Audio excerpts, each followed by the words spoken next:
Well, I'm back from leave, and I've had a quick look at the morning papers here, and it turns out that two Americans are making the headlines in the Russian press. Two Americans who've fallen out, Donald Trump and Elon Musk. Today's Nezavisima Gazeta declares the quarrel with Musk is a sign of the growing crisis with Trump's policy direction. In the actions of the White House, you see more and more chaos. The Republican Party risks losing a key sponsor. Trump's supporters have seen for themselves that his policies are much more chaotic and less thought out than they once believed. This increases the likelihood of the president losing control of the Congress at the midterms. If Trump loses the support of lawmakers, then even if he wants to, he won't be able to reach agreement with the Kremlin on many issues. His opportunities for putting his ideas into action will be extremely limited. A political scientist tells the paper, Trump turns everything into an empty show. Look at the tariffs, look at Ukraine, and much more. The promises are always big, but nothing ever gets done. The headline in Komsomolskaya Pravda takes a famous Russian proverb, when you chop wood, the chips fly, the equivalent of you can't make omelettes without breaking eggs, and then Elonizes it to produce, when you chop Elon, the chips fly.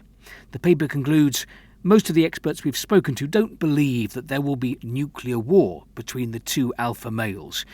But we have the feeling that Elon will go all out. He has pockets full of money and he's capable of creating his own party. By the way, Elon Musk's father is in Moscow right now, taking part in Future Forum 2050. Errol Musk is quoted as saying already that Elon's outburst was a mistake.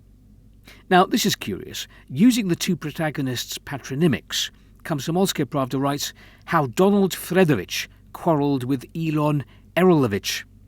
Moskovsky Komsomolets does exactly the same thing, but the other way round. How Elon Errolovich quarrelled with Donald Fredovich. And there's Elon's dad. Yep, he's in Moscow. And look at the Russian government paper, Rossiyskaya Gazeta today. Virtually the same again. Why Elon Errolovich quarrelled with Donald Fredovich.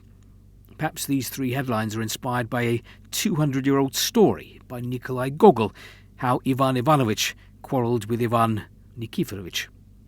The writer of this opinion piece isn't surprised that President Trump and Mr. Musk have fallen out. There isn't room for two narcissists in the same lair.